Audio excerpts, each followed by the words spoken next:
जय श्री श्याम भक्तों, जेठ का महीना शुरू हो गया है और इस महीने में आज हम शिव जी के शिव पुराण की स्तुति सुनेंगे जो भगवान शिव को अति प्रिय है। और जेठ के महीने में भी पीपल सींचा जाता है, जल्दी उठ करके स्नान किया जाता है, केला का सिंचन किया जाता है, शिव मंदिर में जाकर के भगवान शंकर को दूध जल अर्पित किया जाता है जो भगवान शिव को अति प्रिय है। बोलिए शंकर भगवान की जय।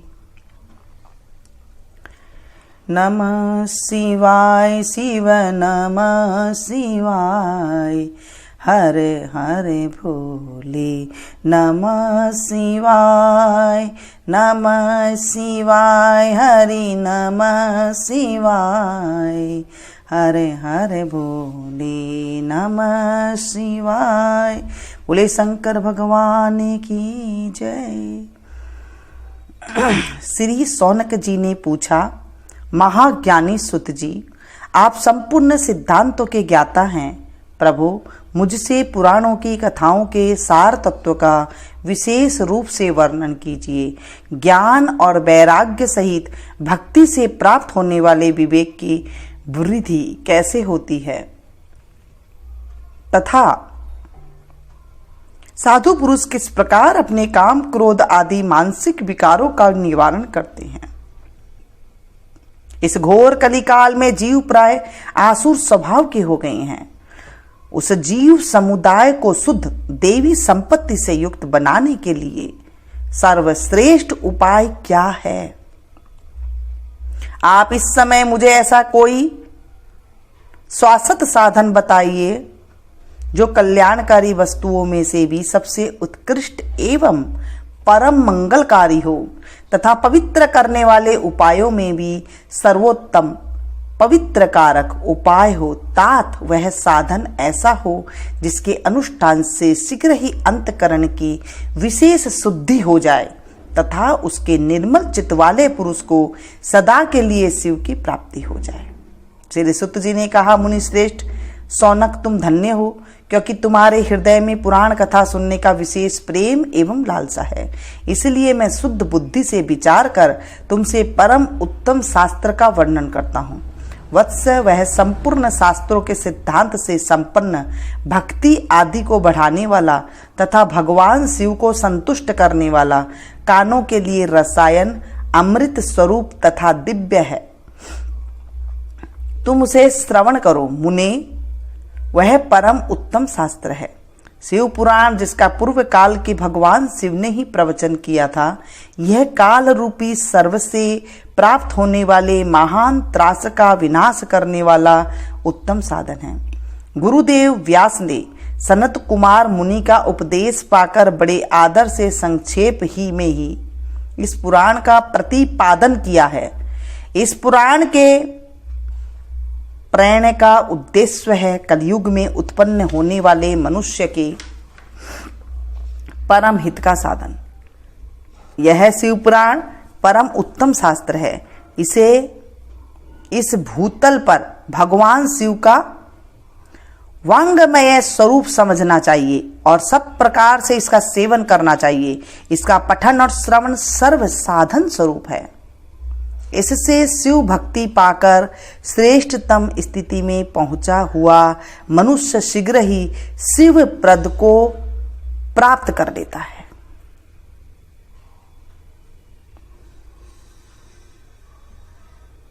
इसलिए संपूर्ण यत्न करने मनुष्य ने इस पुराण को पढ़ने की इच्छा की है अथवा इसके अध्ययन को अभिष्ट साधन माना है।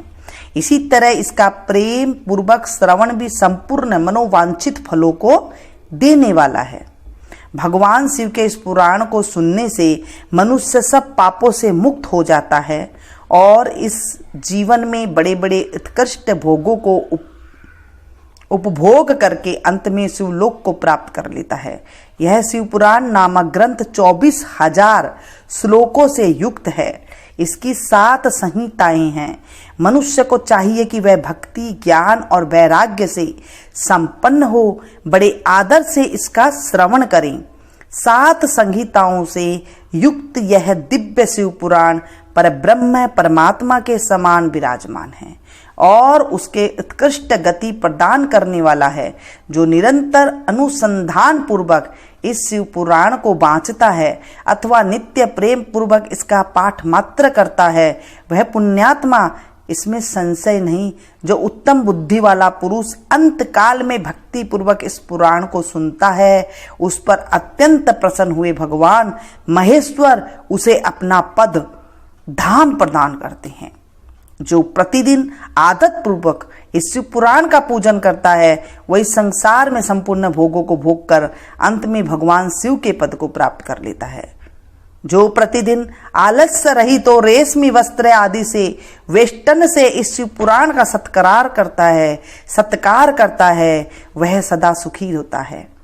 यह शिव पुराण निर्मल तथा भगवान शिव का सर्वस्व है। जो यह लोक और परलोक में भी सुख चाहता हो, उसे आदर के साथ प्रयत्न पूर्वक इसका सेवन करना चाहिए। यह निर्मल एवं उत्तम शिव पुराण धर्म, अर्थ, काम और मोक्ष रूप चारों पुरुषार्थों को देने वाला है। अतः सदा प्रेम पूर्वक इसका श्रवण एवं विशेष पाठ करना चाहिए। आज हमने शिव पुराण का पहला अध्याय सुना। शिव पुराण के श्रवण से देवराज को शिवलोक की प्राप्ति तथा चंचुला का पाप से भय एवं संसार के भैरव की कथा हम सुनेंगे। श्री शौनक जी कहा, महाभाग सुत जी, आप धन्य हैं, परमार्थ तत्व के ज्ञाता है। आपने कृपा करके हम लोगों को यह बड़ी अद्भुत एवं दिव्य कथा सुनाई है। भूतल पर इस कथा के समान कल्याण का सर्वश्रेष्ठ साधन दूसरा कोई नहीं है। यह बात हमने आज आपकी कृपा से निश्चय पूर्वक समझ ली। सुत जी, कलियुग में इस कथा के द्वारा कौन कौन से पापों की शुद्धि होती है, उन्हें कृपा पूर्वक बतलाइए और इस जगत को कृतार्थ कीजिए। सुत जी बोले, मुने, जो मनुष्य पापी, दुराचारी, खल तथा काम क्रोध आदि में निरंतर डूबे रहने वाले हैं, वे भी इस पुराणों के श्रवण पठन से अवश्य ही शुद्ध हो जाते हैं। इसी विषय में जानकर मुनि इस प्राचीन इतिहास का उदाहरण दिया करते हैं, जिनके श्रवण मात्र से पापों का पूर्णतः नाश हो जाता है। बहुत पहले की बात है, कहीं किरातों के नगर में एक ब्राह्मण रहता था, जो ज्ञान से अत्यंत दुर्बल, दरिद्र, रस बेचने वाला तथा वैदिक धर्म से विमुख था। वह स्नान, संध्या आदि के कर्मों से भ्रष्ट हो गया था और वेश्यावृत्ति में तत्पर रहता था। उसका नाम था देवराज। वह अपने ऊपर विश्वास करने वाला लोगों को ठगा करता था।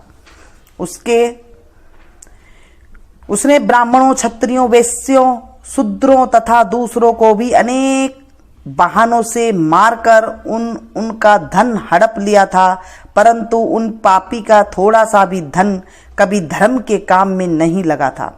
वह वेश्यागामी तथा सब प्रकार से आचार भ्रष्ट था।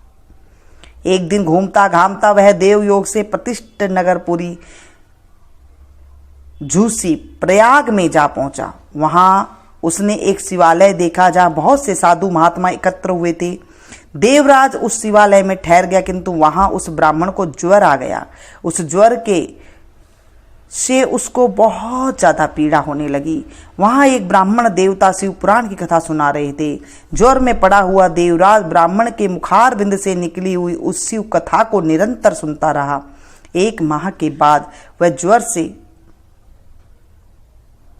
अत्यंत पीड़ित होकर चल बसा। यमराज के दूत आए और उसे पासों से बांधकर बलपूर्वक यमपुरी को ले गए। इतने में ही शिवलोक के भगवान शिव का पार्षदगण आ गए। उनके गौर अंग कर्पूर के समान उज्जवल थे, हाथ त्रिशूल से सुशोभित हो रहे थे। उनके संपूर्ण अंग भस्म से उद्भासित थे और रुद्राक्ष की मालाएं उनके शरीर में शोभा बढ़ा रही थी। वे सब के सब क्रोध पूर्वक यमपुरी को गए और यमराज के दूतों को मार पीट कर बारंबार धमकाकर उन्होंने देवराज को उनके चंगुल से छुड़ा लिया और अत्यंत अद्भुत विमान पर बिठाकर ले वे शिवदूत कैलाश जाने का उद्यत हुआ। उस समय यमपुरी के बड़ा भारी कोलाहल मच गया। उस कोलाहल को सुनकर धर्मराज अपने भवन के बाहर आए। साक्षात दूसरे रुद्र के समान प्रतीत होने वाला उन चारों दूतों को देखकर धर्मज्ञ धर्मराज ने उनका विधि पूर्वक पूजन किया और ज्ञान दृष्टि से देखकर सारा वृत्तांत जान लिया। उन्होंने भय के कारण भगवान शिव के उन महात्मा दूतों से कोई बात नहीं पूछी, उल्टे उन सबको पूजा एवं प्रार्थना की। तत्पश्चात वे शिव दूत कैलाश को चले गए और वहां पहुंचकर उन्होंने उस ब्राह्मण को दया सागर सांब शिव के हाथ में दे दिया। सौनक जी ने कहा, महाभाग सुत जी, आप सर्वज्ञ है। महामते आपके कृपा प्रसाद से मैं बारंबार कृतार्थ हुआ। इस इतिहास को सुनकर मेरा मन अत्यंत आनंद में निमग्न हो गया। अतः अब भगवान शिव के प्रेम बढ़ाने वाली शिव संबंधी दूसरी कथा को कहिए। श्री सुत जी बोले, सौनक सुनो, मैं तुम्हारे सामने गोपनीय कथा वस्तु का भी वर्णन करूंगा, क्योंकि तुम शिव भक्तों में अग्रगण्य तथा वेद वेत्ताओं में श्रेष्ठ हो। समुद्र के निकटवर्ती प्रदेश में एक वासकल नामक ग्राम है, जहां वैदिक धर्म से विमुख महापापी दुज निवास करते हैं। वे सबके सब बड़े दुष्ट हैं। उनका मन दूषित विषय भोगों में ही लगा रहता था। वे न देवताओं पर विश्वास करते थे, न भाग्य पर। वे सभी कुटिल वृत्ति वाले, किसानी करते और भांति भांति के घातक अस्त्र शस्त्र रखते थे। वे व्याभिचारी और खल है। ज्ञान, वैराग्य तथा सद्धर्म का सेवन ही मनुष्य के लिए परम पुरुषार्थ है। इस बात को वे बिल्कुल नहीं जानते थे। वे सभी पशु बुद्धि वाले हैं। जहां द्विज ऐसे हो, वहां के अन्य वर्णों के विषय में क्या कहा जाए। अन्य वर्णों के लोग भी उन्हीं की भांति कुत्सित विचार रखने वाले, स्वधर्म विमुख एवं खल है। वे सदा कुकर्म में लगे रहते हैं और नित्य विषय भोगों में ही डूबे रहते हैं। वहां की सब स्त्रियां भी कुटिल स्वभाव की, स्वेच्छाचारिणी, पापासक्त, कुत्सित विचार वाली एवं व्याभिचारिणी हैं। वे सद्व्यवहार तथा सदाचार से सर्वथा शून्य हैं। इस प्रकार वहां दुष्टों का ही निवास है। उस बासकल नामक ग्राम में किसी समय एक बिंदुक नामधारी ब्राह्मण रहता था। वह बड़ा अधम था, दुरात्मा और महापापी था। यद्यपि उसकी स्त्री बड़ी सुंदर थी, तो भी वह कुमार्ग पर ही चलता था। उसकी पत्नी का नाम चंचला था। वह सदा उत्तम धर्म के पालन करने में लगी रहती थी, तो भी उसे छोड़कर वह दुष्ट ब्राह्मण वेश्यागामी हो गया था। इस तरह के कुकर्म में लगे हुए उस बिंदुक के बहुत वर्ष व्यतीत हो गए। उसकी स्त्री चंचुला काम से पीड़ित होने पर भी स्वधर्म नाश के भय से क्लेश सहकर भी दीर्घ काल तक धर्म से भ्रष्ट नहीं हुई, परंतु दुराचारी पति के आचरण से प्रभावित हो आगे चलकर वह स्त्री भी दुराचारिणी हो गई। इस तरह दुराचार से डूबे हुए उन मूढ़ चित्त वाले पति पत्नी का बहुत सा समय व्यर्थ में ही बीत गया। तदंतर शून्य जाति है, वेश्या का पति बना हुआ वह दूषित बुद्धि वाला दुष्ट ब्राह्मण बिंदुक समय अनुसार मृत्यु को प्राप्त हो नरक में जा पड़ा। बहुत दिनों तक नरक में दुख भोग कर वह मूढ़ बुद्धि पापी विंध्य पर्वत पर भयंकर पिशाच हुआ। इधर वह दुराचारी पति बिंदुक के मर जाने पर वह मूढ़ हृदया चंचुला बहुत समय तक पुत्रों के साथ अपने घर में ही रही। एक दिन देवयोग से किसी पुण्य पर्व के आने पर वह स्त्री भाई बंधुओं के साथ गोकर्ण क्षेत्र को गई। तीर्थ यात्रियों के संग से उसने भी उस समय जाकर किसी तीर्थ के जल में स्नान किया। फिर वह साधारणतया मेला देखने की दृष्टि से बंधुजनों के साथ यत्र तत्र घूमने लगी। घूमती घूमती किसी देव मंदिर में गई और वहां उसने एक देवज्ञ ब्राह्मण को मुख से श्री भगवान शिव की परम पवित्र एवं मंगलकारिणी उत्तम पौराणिक कथा सुनी। कथावाचक ब्राह्मण कह रहे थे कि जो स्त्रियां पर पुरुष के साथ व्यभिचार करती है, वे मरने के बाद जब यमलोक में जाती है, तब यमराज के दूत उनकी योनियों को तपे हुए लोहे के परिघ डालते हैं। पौराणिक ब्राह्मणों के मुख से यह वैराग्य बढ़ने वाली कथा सुनकर चंचुला भय से व्याकुल हो गई, कांपने लगी। जब कथा समाप्त हुई तो सुनने वाले सब लोग वहां से बाहर चले गए। तब वह भयभीत नारी एकांत में शिव पुराण की कथा बांचने वाले उस ब्राह्मण देवताओं से बोली, चंचुला ने कहा, ब्राह्मण, मैं अपने धर्म को नहीं जानती थी, इसलिए मेरे द्वारा बड़ा दुराचार हुआ है। स्वामी, मेरे ऊपर अनुपम कृपा करके आप मेरा उद्धार कीजिए। आज आपके वैराग्य रस से ओत प्रोत इस प्रवचन को सुनकर मुझे बड़ा भय लग रहा है। मैं कांप उठी हूं और मुझे इस संसार के बैराग हो गया है। मुझ मूढ़ चित्त वाली पापिनी को धिक्कार है। मैं सर्वथा निंदा के योग्य हूं, कुत्सित विषयों से फंसी हुई हूं और अपने धर्म से विमुख हो गई हूं। हाय, न जाने किस किस घोर कष्टदायक दुर्गति से मुझे पड़ना पड़ेगा और वहां कौन बुद्धिमान पुरुष कुमार्ग में मन लगाने वाली मुझ पापनी का साथ देगा। मृत्यु काल में उन भयंकर यमदूतों को मैं कैसे देखूंगी। जब वे बलपूर्वक मेरे गले में फंदे डालकर मुझे बांधेंगे, तब मैं कैसे धीरज धारण कर सकूंगी। नरक में जब मेरे शरीर के टुकड़े टुकड़े किए जाएंगे, उस समय विशेष दुख देने वाली उस महा यातना को मैं वहां कैसे सहूंगी। हाय, मैं मारी गई हूं, मैं जल गई, मेरा हृदय विदीर्ण हो गया और मैं सब प्रकार के नष्ट हो गई हूं, क्योंकि मैं हर करती है मैं मरने के बाद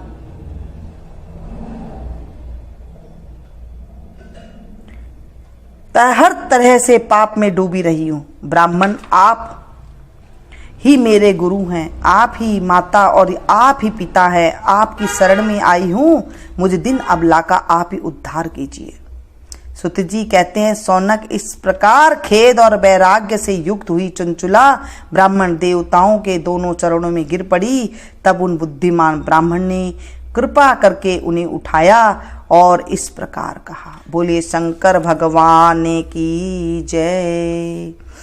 आज हमने शिव पुराण की कथा सुनी।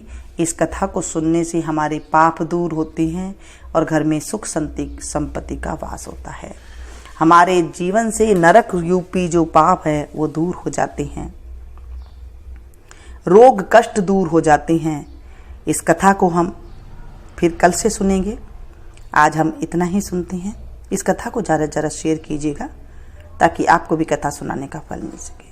बोलिए शंकर भगवान की जय। कर्पूर गौरम करुणावतारम संसार साराम भुजगेन्द्रहारम सदा वसन्तां हृदयारविन्दे भवं भवानी सहितां नमामि। तमेव माता च पिता तमेव बन्धु च सखा तमेव विद्या द्रविणं तमेव सर्वं मम देवदेवम्। पापहं पापकर्माहं पापात्मा पापसंभवो त्राहि मां पार्वतीनाथो सर्वपापो हरो हरो। त्राहि मां पार्वतीनाथो सर्वपापो हरो हरो। सांब सदा शिवाय नमः। बोले शंकर भगवान।